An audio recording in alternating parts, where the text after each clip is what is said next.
Hey everyone, welcome back. Hope you're having a fantastic day so far. So last night at Joe Biden's State of the Union, he made one very important promise for Social Security beneficiaries. So we'll be covering that. Plus, yesterday the House just passed a new immigration bill, so we'll be covering that as well. But before we go ahead and dive into the main content of today's video, if you wouldn't mind helping me out real quickly by just give this video a like. That just helps out with the good old YouTube algorithm, and also consider subscribing to my channel if you have not already.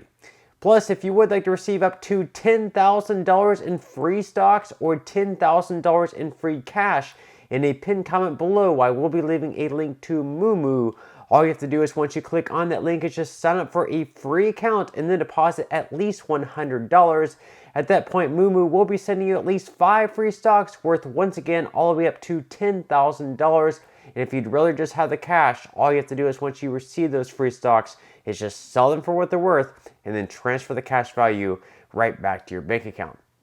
Okay, so diving right into our first story of today's video, and last night, Joe Biden did address the nation in the State of the Union.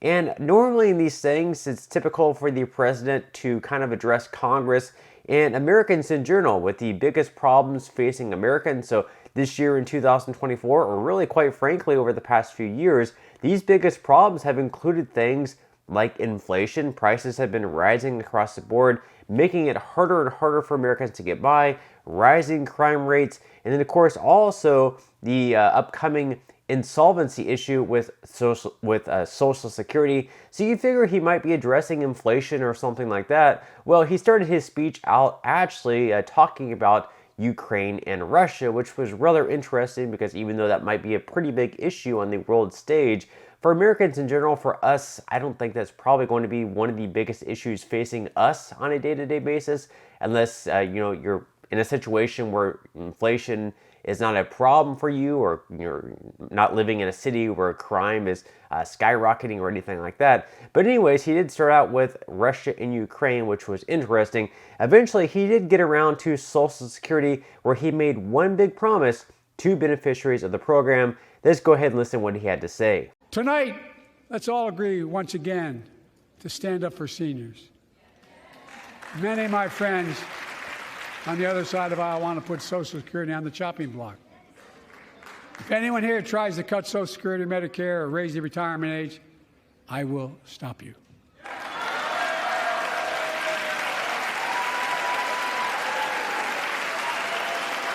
The working people who built this country pay more into Social Security than millionaires and billionaires do. It's not fair. We have 2 ways to go. Republicans can cut Social Security and give more tax breaks to the wealthy. That's the proposal. Oh no, you guys don't want another $2 trillion tax cut? I kind of thought that's what your plan was. Well, that's good to hear. You're not going to cut another $2 trillion for the super wealthy. That's good to hear. I'll protect and strengthen Social Security and make the wealthy pay their fair share.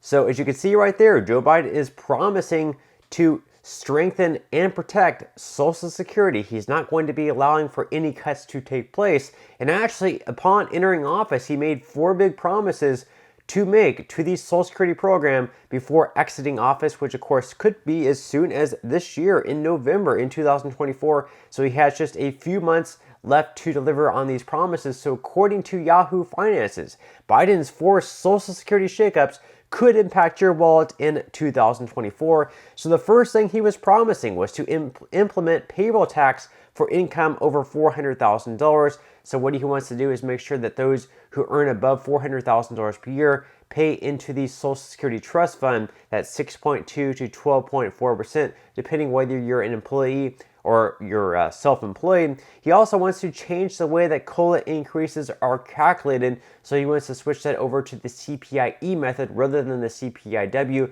This would result in increases by around 0.2% more each and every year, which really doesn't seem like much. It really isn't that much, but over the course of, say, like 20 years, that certainly does add up. Then he also wants to increase the primary insurance amount for those between the ages of 78 and 82, where it would go up gradually even more in addition to the COLA increases. So the primary insurance amount is a figure indicating how much money you'll receive in Social Security benefits depending on the age that you begin claiming benefits and your average index monthly earnings. Increasing the PIA for Americans aged 78 to 82 would help those experiencing rising expenses such as healthcare later on in life, so they would end up having that raised by an additional, I believe, 0.5% between those ages, anywhere between 0.5 to 1.5% between the ages of 78 and 82. And then finally, he also wants to increase the special minimum benefit for lifetime lower wage workers. So right now, low wage earners receive a special minimum benefit regardless of how much they made while they worked. In 2023, a lifetime low earner worker would receive just $12,402 in Social Security benefits annually, or $1,033.50 per month. Biden actually intends to increase the minimum benefit to 125% of the federal poverty level for an individual. As an example, in 2023, someone receiving the special minimum benefit would receive $1,518.75 per month with this boost. And then, of course, in 2024, this boost would actually result in an increase of right around $500 per month. Now, to date, even though Biden has promised these four things, none of them have actually passed the House, nor have they passed the Senate. And like I mentioned just a moment ago, he will only have a few months left to pass any of these so-called priorities. Now, interestingly enough, some people have actually called him out on this, saying that maybe Biden doesn't actually want these things to pass, because it wasn't that long ago that he said that Social Security should actually be on the table for potential cuts. Let's go ahead and watch this video. Senator, we have a deficit. We have Social Security and Medicare looming. Would you consider looking at those programs, age of eligibility, Absolutely. cost of living, put it all on the table? The answer is absolutely, you have to. I mean, it's one of the things that the political advisors say to me is, whoa, don't touch that third. Look, the American people aren't stupid. It's a real simple proposition. Social Security is not the hard one to solve. Medicare, that is the gorilla in the room. And you've got to put all of it on the table. Everything. Everything. You've got to. So again, this is just another situation where we have a lawmaker or a president coming out and saying one thing today, but if you look back in their recent history, they were saying almost completely the opposite. So who's really to believe here? Do you believe, let me know in the comment section below, do you believe that Joe Biden actually wants to enhance or improve or strengthen Social Security? Or do you believe that he's just saying that to potentially get votes to be reelected for another 4 years in office in November? Let me know your thoughts in comments below. But in our last story of today's video, of course, yesterday the House actually just passed a new immigration bill. So in the state of Georgia, we had a person by the name of Laken Riley get murdered, unfortunately, by an illegal immigrant. And because of that, the House actually created a new bill which would make it so that any illegal immigrant in the United States who was arrested for any type of crime would be held and then set up for deportation, whereas the person who actually murdered Riley in this case was released a couple, I believe maybe even 3 times before murdering her.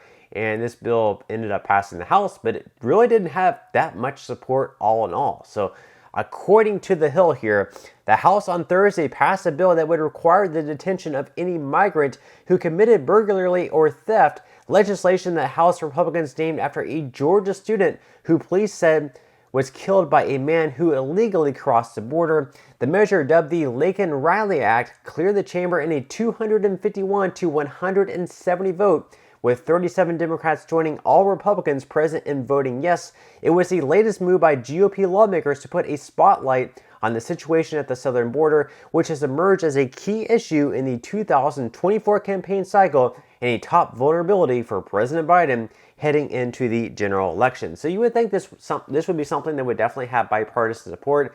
But again, we see that 170 people in the House, all happen to be Democrats, voted no on this bill.